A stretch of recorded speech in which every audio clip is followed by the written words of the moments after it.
कशा आहात तुम्ही सगळेजणी? माझ्या यूट्यूब चॅनलवर तुमचं खूप मनापासून स्वागत आहे. तर आता मी स्कूलवरनं आली आहे.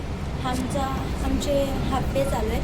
10वीवाल्यांचे पेपर आहेत. तर सगळ्यांना 10वीवाल्यांकडनं माझ्याकडनं ऑल द बेस्ट. तर आता मी चालली आहे माझ्या मम्मी पप्पांसोबत ते सरकारीचं ते काम वगैरे करायला. तर मी आता फाईल वगैरे घ्यायला आले. तर तुम्हाला नंतर भेटू.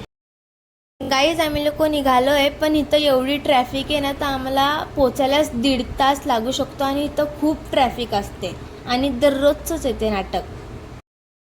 गाईज आम्ही लोक फायनली पोचलो आहे, तरी पण आम्हाला ना तिथं पोचायला 10 या 20 मिनटं लागतील. इथं आलेलो आहेत आणि जिथं आम्हाला काम करायचं तिथं आम्ही लोक आलो आहे. तर इथं गर्दी थोडी आहे जास्त. थांबा तुम्हाला दाखवते. गाईज आम्ही लोक इथं आलेलो आहे, पण आमचं अर्धं काम झालं आहे, अर्धं काम तसंच बाकी आहे. आणि तुम्हाला माहितीच असेल की सरकारी काम म्हणजे डोक्याला ताप असतो. तर आता आम्ही लोक इथं सिलेंडरचं काम करायला आलो आहे. आणि आम्हाला मागच्या महिन्यात गॅस नव्हता भेटला. आम्ही लोकांनी ब्लॅकनी गॅस घेतला होता. आता मी तेच काम ऑफिसमध्ये करायला गेलेत. आणि एकतर आम्ही लोक सकाळपासून काही खाल्लेली नाही आहे आणि आम्ही लोक खूप थकलो आहे. फायनली काहीतरी खायला भेटलेलं आहे. विएट कॉम्बिनेशन आहे, पण टेस्टी लागते.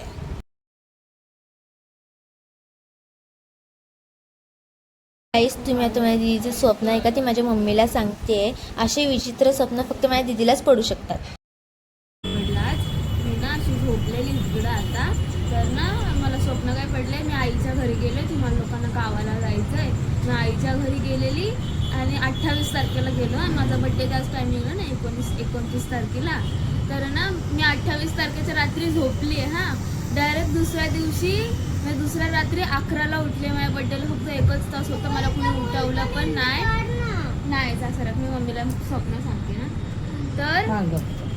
तर ना काय झालं, मी उठले आणि मी असं फोन चेक केला तर बघतो तर 11 वाजले आणि 29 तारीख आहे. हां, आणि ना असं मी सगळ्यांना बोलली, अरे माझा बड्डे आहे, तुम्ही लोकांनी मला उठवलं का नाही? कुणी काय रिस्पॉन्सच नाही दिलं. मला तुमच्या दोघांची आठवण यायला लागली. मम्मी पप्पा असते माहीत तर मला विश तरी केला असतं. आणि असं मामा येतो ना रोज बेडरूममधून बाहेर, तसा आला आणि मामा बोलतो, मग तुझा बड्डे तर आम्ही काय करणार त्यात, आम्हाला नाही करायचं तुला विश असं.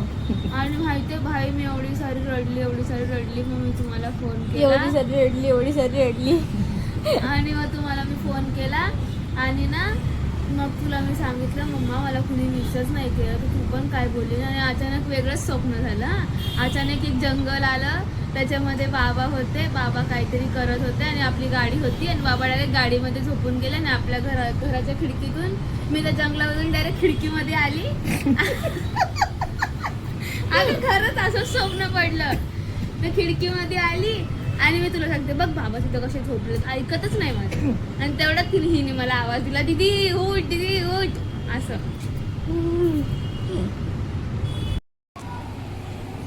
गाईज मला कोणी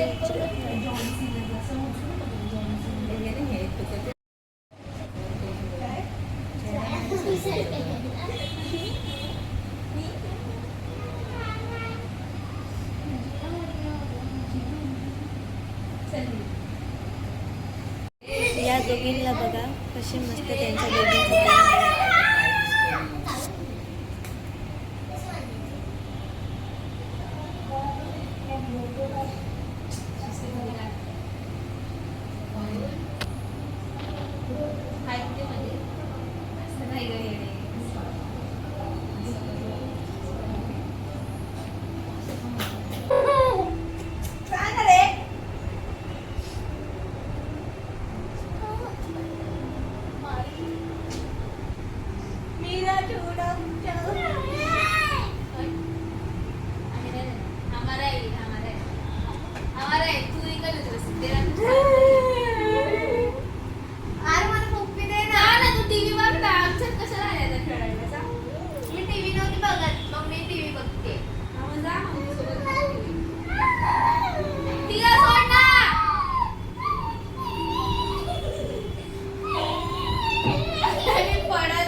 काय मला चिंता घ्यायचा इथे पण नको ठेवू.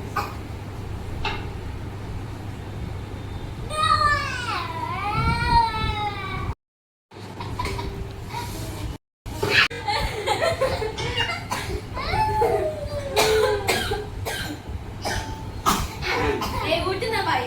चला कुत्र्याचा आवाज काढून दाखव. आज तू काढून दाखव. Actually तू मला एकदा काढून दाखव. एकदा. गाईस माझ्या दीदीने एवढं पीठ सांडवलंय बघा.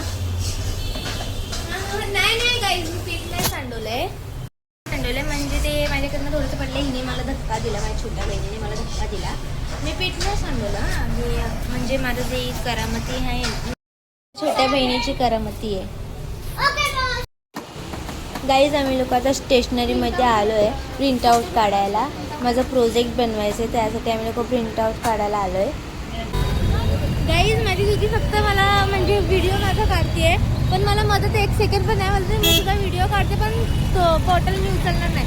एवढी वजन बॉटल, एवढा मोठा रोडावरती काहीच वजन नसतं हिचं.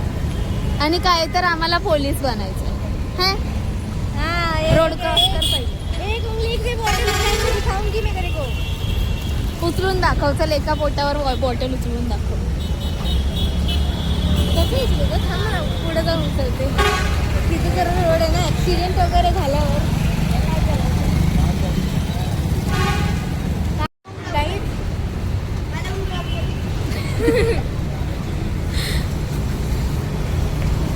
काहीच आमच्या इथे नाही पोर आहे. दीदी मला पण ब्लॉग मध्ये घे ना. ब्लॉग मध्ये नाही. गाईज आता मी तुझ्यासारखेच आहेत बोबडे पोर. मी बोबडी दिसते ना. बोबडीच आहेत. मी बोबडी आहे. मग जाऊ दे, मी बोबडीच आहे. तेराच तर बोलतात क्रेझी असणार. अगो बाई. गाईज प्लीज मी तुम्हाला सांगते, हॉटेलवाल्यांची चपाती करपली. हा रे वास आला मला. ते पोरांना ब्लॉग मध्ये गेलं. क्रेझी असणार. क्रेझी. यार पहिले कोणतरी बरोबर बोलली. बाय गाईज, तिच्यामध्ये बॉटल दिली कारण की आता शिड्या चढायची बारी आहे. शिड्या चढण्याची बारी आहे, त्यामुळे मी आता दीदीला दिले. कारण की मी शिड्या चढताना नाही घेत, कारण की माझं वजन कमी आहे ना म्हणून. आता मला घरी गेलो प्रोजेक्ट बनवायचे, म्हणजे प्रोजेक्टमध्ये डिझाईन वगैरे बनवायचे. कारण की मॅमने सांगितलं होतं की प्रिंटवाला पेज घ्या, म्हणजे जे फुल स्केप असतात ना ते असे काय बोलतात त्याला, जे कलरवाले काय असतात त्याला, काय बोलतात त्याला, फुल स्केपला काय बोलतात त्याला. त्यामध्ये फ्लावर्स वगैरे असतात ना त्या पेजला, तर ते वाला असतं ते फ्लावर पेज. आता मला माहीत नाही काय बोलतात. फुल स्केप असतात त्याच्यावरती प्रोजेक्ट बनवायचा. तर मला काय माझ्याकडे ते फ्लावर्सवाले फुल स्केप नाही, मग मी स्वतःहून डिझाईन बनवणार आहे. तुम्हाला डिझाईन सांगते कशी बनवायची. आता घरी झाला मला दाखवते, मला तर दम लागला आहे. तर गाईज अशी ती डिझाईन आहे, पण ती मला इथं ह्या पेजवरती काढायची आहे. प्रिंटवाले पेपर नाही तर मी स्वतःहूनच डिझाईन करेन. ही जॉग्रफीची बुक आहे, त्यामुळे मी अशी डिझाईन करून ठेवलेली आहे. जर तुम्हाला व्हिडिओ आवडले असेल तर लाईक करा, शेअर करा, सबस्क्राईब करा आणि कमेंट करा. भेटूया नेक्स्ट व्लॉगमध्ये. बाय.